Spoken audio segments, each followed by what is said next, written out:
Good morning everyone. एक बार फिर से आप सभी का स्वागत है आपके अपने यूट्यूब चैनल सक्सेस अड्डा फॉर यू में। फ्रेंड्स, इससे पहले की क्लास में हमने डिस्कस किया था फ्रिक्शन के बारे में, घर्षण के बारे में, और मैंने आपको घर्षण के एग्जाम्पल बताए, बहुत सारे ऑब्जेक्टिव क्वेश्चन भी करवाए, ठीक है ना। तो आज की क्लास में हम बल से ही रिलेटेड, कुछ संपर्क बल से ही रिलेटेड और 2-4 टॉपिक डिस्कस करेंगे।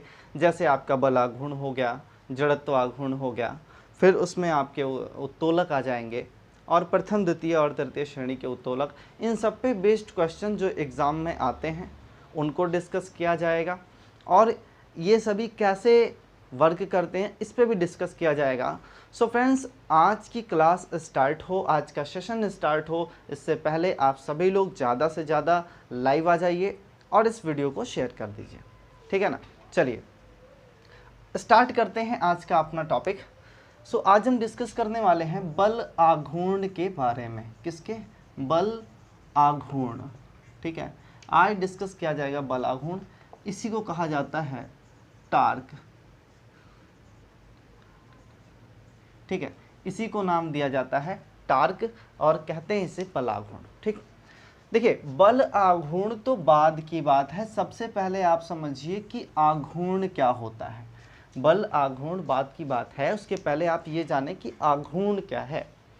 सो आघूर्ण का शाब्दिक अर्थ होता है चारों ओर घूमना, या फिर आप कह सकते हैं सिर्फ घूमना। क्लियर? तो आघूर्ण का क्या अर्थ है? घूमना। और बल आघूर्ण का अब कंबाइन करके जो मीनिंग निकलेगा, इसका मतलब एक ऐसा फोर्स जो किसी पिंड को घूमने पर मजबूर करे, या फिर किसी पिंड के घूमने के लिए उसे प्रेरित करे। क्लियर? तो बल आघूर्ण क्या है? बल आघूर्ण एक ऐसा बल है जो किसी वस्तु में घूर्णन उत्पन्न करता है। क्या उत्पन्न करता है भैया? घूर्णन उत्पन्न करता है। बोलो भाई, समझ में आ रहा है? बल आघूर्ण क्या है? यह एक प्रकार का ऐसा बल है जो किसी भी पिंड में घूर्णन उत्पन्न करता है, रोटेशन उत्पन्न करता है। क्लियर हुआ? सो इसे कहते हैं हम बल आघूर्ण, और इसे टाउ से डिनोट किया जाता है। किससे? टाउ से व्यक्त किया जाता है। बल आघूर्ण को टाउ से व्यक्त किया जाता है। टाउ इक्वल टू क्या होता है? F इंटू एल, ठीक है। टाउ इक्वल टू क्या होता है? F into L. मैं बहुत ज़्यादा डिटेल में इस पर नहीं डिस्कस कर रहा हूँ, क्योंकि यहाँ से जो आने वाले क्वेश्चन हैं वो यही क्वेश्चन आता है कि किसी घूमती हुई वस्तु पर उसके घूर्णन के दिशा में लगने वाले बल तथा उस पॉइंट से सेंटर के बीच की लंबाई के गुणनफल को क्या कहा जाएगा?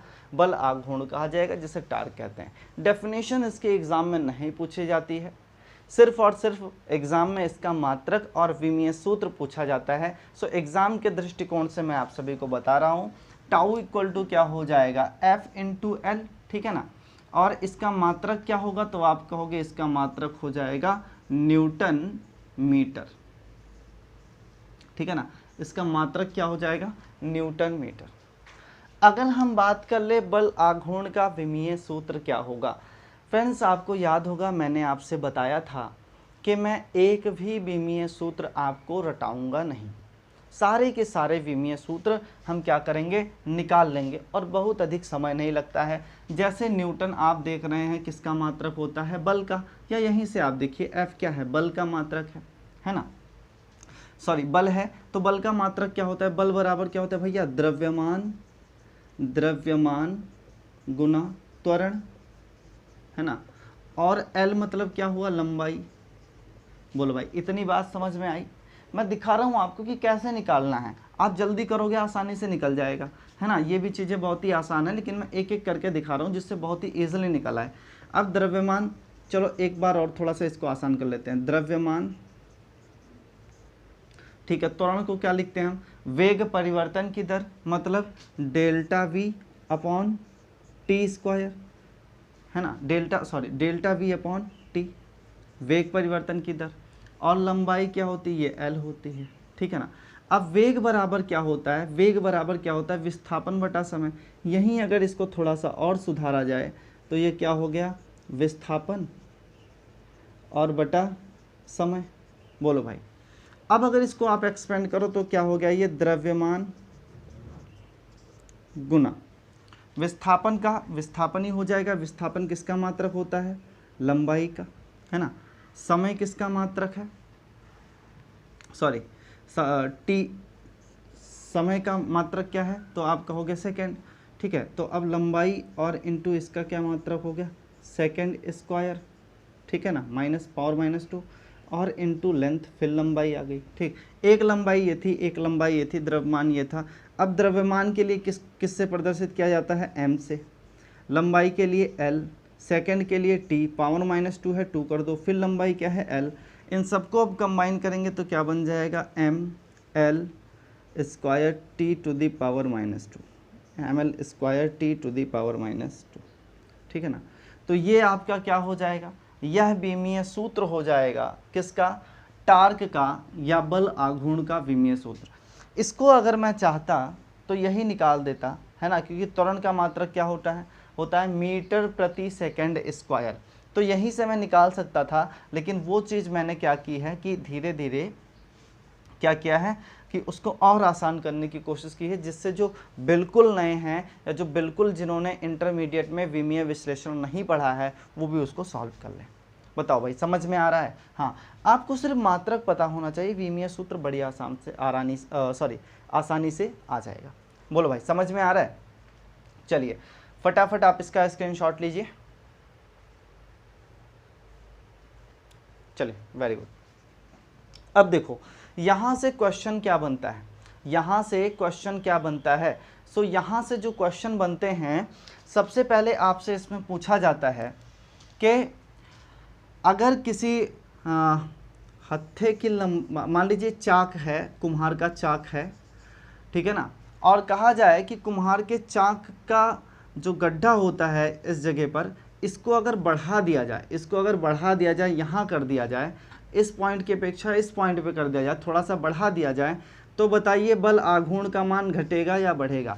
या यूँ कह दिया जाए कि कुम्हार के चाक के गड्ढे की दूरी को अगर बढ़ा दिया जाए तो बल आघूर्ण क्या होगा। आप देख रहे हैं ना कि ये L है, अगर L की दूरी को L की वैल्यू को आप बढ़ाओगे तो T की वैल्यू भी क्या होगी, बढ़ जाएगी, है ना। तो आप कहोगे कि बल आघूर्ण बढ़ जाएगा, ठीक है ना। पूछेगा बल आघूर्ण का उदाहरण क्या है, तो कुम्हार का चाक, कुम्हार का चाक कहेंगे, कुम्हार का चाक जो है वो बल आघूर्ण का उदाहरण है। मोस्टली यहाँ से क्वेश्चन क्या आता है भैया, मोस्टली क्वेश्चन सिर्फ यही पूछा जाता है कि बताइए मात्रक क्या होगा, तो आप कह देंगे न्यूटन मीटर, ठीक है ना। बहुत ज़्यादा टफ कर दिया तो पूछ लेगा विमीय सूत्र क्या होता है, ml square t to the power -2। बोलो भाई, समझ में आया। सिर्फ यहीं तक इसमें पूछा जाता है। चलिए, तो अब हम लेते हैं अगला टॉपिक, ठीक है। चर्चा करनी है आज आघूर्ण पर ही, लेकिन अभी तक हमने बल आघूर्ण की बात की है, और अब किसकी बात करेंगे, जड़त्व आघूर्ण। किसकी, जड़त्व आघूर्ण, जड़त्व आघूर्ण, ठीक है। इसी को नाम दिया जाता है moment of inertia, moment of inertia, ठीक है ना। इसी को नाम दिया जाता है मोमेंट ऑफ इनर्शिया। फिर यहाँ पे एक शब्द आया आघूर्ण, मतलब किसी भी घूमती हुई वस्तु में, किसी भी घूमती हुई वस्तु में वह कारक जो उसको रोकने का प्रयास करता है, वस्तु को रोकने का प्रयास करता है घूर्णन अक्ष के प्रति, उसे क्या कहते हैं, जड़त्व आघूर्ण कहते हैं, है ना। किसी घूमती हुई वस्तु को, किसी घूमती हुई वस्तु को वह बाह्य बल जो रोकने का प्रयास करता है उसको क्या नाम दिया जाता है, जड़त्व आघूर्ण नाम दिया जाता है। क्लियर है, क्या नाम दिया जाता है, जड़त्व आघूर्ण। इसे आई से प्रदर्शित किया जाता है, किससे, आई से। बहुत जगह इसको जा से भी प्रदर्शित किया जाता है, बहुत सारी किताबों में मैंने देखा है, ठीक है ना। लेकिन मोस्टली जो ऑथेंटिक बुक्स हैं उनमें क्या मिलता है आपको, आई ही मिलता है, ठीक। तो इसे किससे प्रदर्शित किया जाता है, आई से प्रदर्शित किया जाता है। और आई इक्वल टू क्या होता है, m r square, I equal to summation of m r square. M क्या है? अब देखिए भैया, अगर कोई वस्तु घूम रही है वृत्ताकार तो किसी एक डेफिनेट पॉइंट पर यह बल कार्य करेगा, किसी एक निश्चित बिंदु पे यह बल कार्य करेगा और सेंटर से वहाँ की जो दूरी होगी उसको r से प्रदर्शित किया जाएगा। मान लीजिए यह वृत्ताकार कोई वस्तु है और यह इस अक्ष के प्रतः घूम रही है, तो मान लीजिए इस पॉइंट पे अगर कोई टार्क वर्क कर रहा है तो यहाँ से यहाँ के बीच की दूरी क्या होगी? r, और इस पॉइंट का जो मास होगा उसको m से रिप्रेजेंट करेंगे। तो हम यह देखेंगे कि ये पॉइंट कई सारे हो सकते हैं और कई डिफरेंट दूरियों पर हो सकते हैं, ठीक है ना। तो ये जो डिफरेंट दूरियां होगी उनको हम r से रिप्रेजेंट करेंगे और डिफरेंट जो मास होंगे उनको m से रिप्रेजेंट करेंगे और फिर इन सभी का बीजगणितीय योगफल ले लिया जाएगा, जिसको हम क्या कहते हैं? समेशन m कहा जाता है, ठीक है ना। फिर इन सब का बीजगणितीय योग ले लिया जाएगा। सो यहाँ से क्वेश्चन क्या आते हैं, आप उस पर फोकस कीजिए। यहाँ से क्वेश्चन आता है कि पूछेगा सबसे पहले जड़त्व आघूर्ण, कभी कभी ये फॉर्मूला ही पूछ लेता है कि निम्नलिखित में से कौन सा जड़त्व आघूर्ण का व्यंजन है, ठीक है ना। तो आप कहोगे कौन सा व्यंजक है? I = समेशन mr², या कहीं कहीं लिखा रहता है I = mr², ठीक है भाई, कहीं कहीं सिर्फ इतना ही लिखा रहता है। क्लियर? अब दूसरी बात, इसका मात्रक क्या होगा? इसका मात्रक क्या होगा? तो आप जान रहे हैं कि m क्या होता है? द्रव्यमान, और द्रव्यमान को किस में लिखा जाता है? कहोगे आप किलोग्राम। किस में लिखा जाता है? किलोग्राम, ठीक है। और r क्या है? r क्या है? दूरी है, और दूरी का मात्रक क्या होता है? मीटर, ठीक है ना। अब दूरी स्क्वायर थी तो मीटर का भी क्या हो जाएगा? स्क्वायर हो जाएगा। बोलो भाई, समझ में आ रही है बात? हाँ, तो क्या हो जाएगा टोटल? ये किलोग्राम × मीटर स्क्वायर, यह इसका मात्रक हो जाएगा। बोलिए, समझ में आ रहा है? आप सभी लोग हमसे जुड़ते हैं तो कमेंट करके अपनी प्रेजेंस को ज़रूर बता दिया कीजिए, ठीक है, क्योंकि हम अपना पूरा ध्यान कंसंट्रेट करके आपको पढ़ाने में लगाते हैं, ठीक। तो आप अपना काम करते रहें। अगर आपको कोई चीज़ नहीं समझ में आ रही है तो आप तुरंत कमेंट कीजिए, आपके कमेंट का तत्काल प्रभाव से रिप्लाई दिया जाएगा। हमारी टीम के 2 एक्सपर्ट और मैं स्वयं आपके रिप्लाई के लिए उपस्थित रहता हूँ, ठीक है ना। तो आप लोग क्या करेंगे कि अगर कोई भी चीज़ आपको नहीं समझ में आ रही है तो बिना किसी डाउट के, बिना किसी संदेह के आप तुरंत रिप्लाई कीजिए, तुरंत कमेंट कीजिए और उसका तुरंत रिप्लाई दिया जाएगा। चलिए आगे। सो क्या होता है? Kilogram × metre square. क्या होता है भाई? Kilogram × metre square. अब देखिए, अगर इसके मैं विमीय सूत्र की बात करूं तो किलोग्राम को क्या लिखते हैं भाई? किलोग्राम को m से रिप्रेजेंट किया जाता है, मीटर को किससे? l से, और स्क्वायर अगर लगा है तो स्क्वायर लगा देंगे। बोलो भाई, तो ml² इसका क्या हो जाएगा? विमीय सूत्र हो जाएगा। ये भी मोस्ट इम्पॉर्टेंट है, रेलवे वगैरह एग्जामिनेशन के लिए ये सब मोस्ट इम्पॉर्टेंट है कि I का विमीय सूत्र, I मोमेंट ऑफ इनर्शिया, जिसको जड़त्व आघूर्ण कहा जाता है, I का विमीय सूत्र क्या होगा, ये एग्जाम में पूछा जाता है। तो आप लिख देंगे ml²। मैंने आपको बताया है कई बार, यह तीन सेट्स में दिया जाता है, या आप कह लीजिए कि 3 कैरेक्टर में विमीय सूत्र पूछा जाता है। तो उस कंडीशन में आप क्या लिखेंगे? ml² t⁻0 कर देंगे, तो ये भी आपका सही हो जाएगा, ठीक है ना। तो इन 2 तरीकों से इसका विमीय सूत्र निकाला जाता है, ठीक है। आप लोग कमेंट करके बताते रहें कि आपको क्लास कैसी लग रही है। अगर क्लास में किसी प्रकार की कोई भी समस्या है तो आप हमें तुरंत बताएं। चलिए स्क्रीनशॉट ले लीजिए, फिर इसको इरेज करें।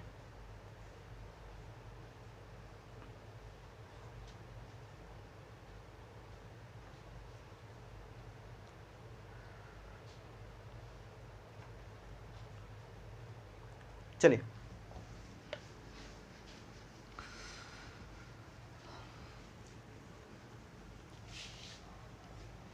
अब इसके बाद हम डिस्कस करने वाले हैं उत्तोलक के बारे में, और उनसे रिलेटेड एग्जाम में जो क्वेश्चन पूछे जाते हैं उस पर भी डिस्कस किया जाएगा, ठीक है ना। तो उत्तोलक क्या है? उत्तोलक, इसी को लीवर कहा जाता है। इसी को क्या कहते हैं? लीवर कहते हैं। यह पेट में पाया जाने वाला लीवर नहीं है, है ना। यह एक प्रकार की क्या है? मशीन है, क्या है ये? एक प्रकार की मशीन है, या आप कहिए कि यह एक प्रकार की सरल मशीन है। देखो फ्रेंड्स, क्या होता है, कभी कभी हम कंफ्यूज हो जाते हैं कि मशीन, सरल मशीन और कॉम्प्लेक्स मशीन क्या है। ठीक, सो ऐसी मशीनें जो एक या दो पुर्जों से मिलकर बनती हैं उन्हें हम कहते हैं सरल मशीन। क्लियर है? और ऐसी मशीनें जो मोर देन वन पार्ट से मिलकर बनी होती हैं उन्हें कहा जाता है कॉम्प्लेक्स मशीन। ठीक, तो उत्तोलक क्या है? यह एक प्रकार की सरल मशीन है और इसकी सहायता से जटिल कार्यों को आसानी से किया जाता है। जो जटिल कार्य होते हैं, कॉम्प्लेक्स वर्क होते हैं, फॉर एग्जांपल मान के चलिए कि जैसे एक लकड़ी का बहुत बड़ा गुटका है, उसको आप उठा के नहीं ले जा सकते, तो क्या करते हैं, नीचे बेलन टाइप की रॉड रख दी जाती है और फिर क्या किया जाता है, पुश किया जाता है, उस पर धक्का दिया जाता है ना, तो क्या होता है, वो आसानी से लुढ़क जाता है। अब वह बेलन क्या था, वह भी एक प्रकार की मशीन थी और उसे हम क्या कहेंगे, सरल मशीन। ऐसी युक्ति जो हमारा कार्य आसान कर दे उसे क्या कहते हैं, मशीन, है ना। और इसकी अगर और एग्जैक्ट डेफिनेशन आप चाहते हैं तो 3 इडियट देख लीजिए, बहुत ही बेस्ट एग्जाम्पल उसमें दिया गया है। ठीक, हाँ चलिए, तो उत्तोलक, उत्तोलक क्या होता है, लीवर क्या होता है, तो मैंने बताया यह एक प्रकार की सरल मशीन है जो बोझा ढोने के काम आती है या जटिल कार्यों को आसान करती है। ठीक है ना। इसमें कुछ पॉइंट होते हैं, उन्हीं पॉइंट के आधार पर इसको 3 भागों में विभाजित किया जाता है। तो उत्तोलक में पहले पाए जाने वाले पॉइंट्स के बारे में हम डिस्कस कर लेते हैं। ठीक है, तो 3 पॉइंट्स इसमें मुख्यतः होते हैं। पहला पॉइंट पाया जाता है आलंब, इसी को हम कहते हैं फलक्रम। ठीक है, दूसरा पॉइंट पाया जाता है आयास, इसी को हम कहते हैं एफर्ट। तीसरा पॉइंट पाया जाता है भार और इसे नाम दिया जाता है लोड, इसे नाम दिया जाता है लोड। ठीक है, आलंब जिसे फलक्रम कहते हैं इसे एफ से प्रदर्शित किया जाता है। आयास जिसको एफर्ट कहा जाता है इसे पी से प्रदर्शित किया जाता है। और भार जिसको लोड कहा जाता है इसको हम डब्लू से रिप्रेजेंट करते हैं। ठीक है ना। अब आप समझिए कि आलंब क्या है, आयास क्या है और भार क्या है, इनकी डेफिनेशन आप समझते चलिए, है ना। देखिए आलंब क्या होता है कि किसी भी मशीन का, किसी भी सरल मशीन का वह पॉइंट जिसके रिस्पेक्ट में, जिस बिंदु के सापेक्ष मशीन के अन्य पुर्जे गति कर सके और वह पॉइंट फिक्स रहे, उसे क्या कहा जाता है, आलंब कहा जाता है। बोलिए समझ में आया। मशीन का वह भाग जिसके रिस्पेक्ट में अन्य पुर्जे गति कर सकें और वह बिंदु फिक्स रहे उसे क्या कहेंगे, हम आलंब कहेंगे और इसे एफ से प्रदर्शित किया जाएगा। ठीक है ना। आयास क्या होता है, एफर्ट क्या होता है, तो मशीन का वह हिस्सा, मशीन का वह हिस्सा जिस पर हम बल लगाते हैं, जिस पर हम फोर्स अप्लाइड करते हैं उसे क्या कहा जाता है, आयास कहा जाता है। ठीक है ना। सरल मशीन का वह हिस्सा जिस पर बल लगाया जाता है उसको क्या कहते हैं, आयास कहते हैं। ठीक। और भार क्या हुआ, तो मशीन का वह हिस्सा या सरल मशीन अथवा उत्तोलक का वह भाग जिससे किसी वस्तु को उठाया जाता है या किसी वस्तु को पकड़ा जाता है ना, उसे क्या कहा जाता है, उसे भार कहते हैं, है ना। और इसे डब्लू से रिप्रेजेंट किया जाता है। बताइए समझ में आया, इतनी चीज़ें क्लियर हैं। तो चलिए, अब ये सारी चीज़ें हैं, इन्हीं के आधार पर उत्तोलक को 3 भागों में विभाजित कर दिया गया है। इन्हीं के आधार पर उत्तोलक को 3 भागों में विभाजित किया गया है। पहला आएगा आपका प्रथम श्रेणी का उत्तोलक। पहला क्या होगा, प्रथम श्रेणी का उत्तोलक। ठीक। तो प्रथम श्रेणी का उत्तोलक क्या है, इसके एग्जाम्पल क्या हैं, है ना, कैसे ये वर्क करता है, इन सब चीज़ों को बहुत ही डिटेल में हम डिस्कस करेंगे विथ लाइव एग्जाम्पल। ठीक है, चलिए सो प्रथम श्रेणी के उत्तोलक इस प्रकार की सरल मशीन, ऐसी सरल मशीनें होती हैं जिनमें आलंब बीच में हो, आलंब कहाँ हो, बीच में हो, एफर्ट जिसको हम आयास कहते हैं यह एक सिरे पर, और डब्लू क्या हो, दूसरे सिरे पर। आ रही बात समझ में? मतलब अगर प्रथम श्रेणी की बात करें तो ये क्या हो जाएगा, पी एफ डब्लू, प्रथम श्रेणी का उत्तोलक क्या बनेगा, P F W. P F W का मतलब पी एक सिरे पर, एफ बीच में और डब्लू दूसरे सिरे पर। जैसे आप ये कैंची देख रहे हैं, ठीक, इस कैंची में फिक्स पॉइंट की जो मैंने बात की थी, ये बताया था मैंने आपको, ये फिक्स पॉइंट होगा, तो ये जो हिस्सा है ये इसका फिक्स पॉइंट है। अब आप देखिए ये फिक्स पॉइंट के रिस्पेक्ट में ये कैंची चल रही है, क्लियर है ना। अब जिस हिस्से से इसको हम पकड़े हैं, बल भी तो इसी पे लगाएंगे, तो जहाँ से हम बल लगा रहे हैं इसको हम क्या कहेंगे, आयास कहेंगे, एफर्ट कहेंगे। दूसरी पोजीशन किसकी आएगी, फिक्स पॉइंट की, है ना, जिसको हम एफ से रिप्रेजेंट कर रहे हैं, फलक्रम की, ठीक है ना, फलक्रम की, ठीक है ना, और ये बीच में होगा, ठीक। और जहाँ से किसी वस्तु को पकड़ेंगे या काटेंगे, जहाँ पे भार होगा, लोड होगा जहाँ पर, ये आपका तीसरा पॉइंट हो जाएगा, ठीक। तो आप कह सकते हैं कि प्रथम श्रेणी के उत्तोलक में क्या आएगा, कैंची आएगी, क्या आएगी, कैंची, ठीक है ना। कैंची के ही जैसे और बहुत सारे सरल मशीनें हैं, ठीक है ना, उनके बारे में भी आप लोग सर्च कीजिए और हमें कमेंट करके बताइए कि आपने क्या क्या सर्च किया, ठीक है। तो कैंची जो है, पूछा जाता है कि कैंची किस श्रेणी का उत्तोलक है, तो आप बताओगे कैंची प्रथम श्रेणी का उत्तोलक है, ठीक है ना, कैंची प्रथम श्रेणी का उत्तोलक है। ऐसे जितने भी सरल मशीन हैं जिसमें फिक्स पॉइंट बीच में हो, वो सब के सब प्रथम श्रेणी के उत्तोलक होंगे। बोलो भैया, समझ में आया? आप लोग कमेंट करके बताइए प्रथम श्रेणी के दो और उत्तोलकों के नाम आप फटाफट कमेंट करके बताइए। प्रथम श्रेणी के दो और उत्तोलक के नाम आप लोग कमेंट करके बताइए, ठीक है ना, और इसका स्क्रीनशॉट ले लीजिए।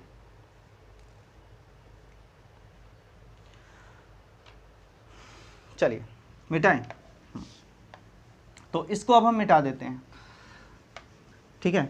चलिए, आप सभी के कमेंट आ रहे हैं बहुत ही अच्छा। और प्रथम श्रेणी के उत्तोलक, जैसे कि जिसमें भी बीच में फोर्स है, वो सब क्या हो जाएंगे, प्रथम श्रेणी के उत्तोलक। क्या हो जाएंगे, प्रथम श्रेणी के उत्तोलक। अब मैं इनको डिटेल वाइज लिखे देता हूं, है ना। चलिए, सो हम पढ़ रहे हैं उत्तोलक, और उत्तोलक में हमने देखा प्रथम श्रेणी के उत्तोलक, ठीक। इनमें क्या देखा कि F बीच में होगा, P आगे होगा और W पीछे होगा, है ना, यही तो होगा। और इसका एग्जाम्पल हमने क्या लिया, जैसे कैंची ले लो, प्लास ले लो, ठीक है, कैंची हो गया, प्लास हो गया, चिमटा हो गया।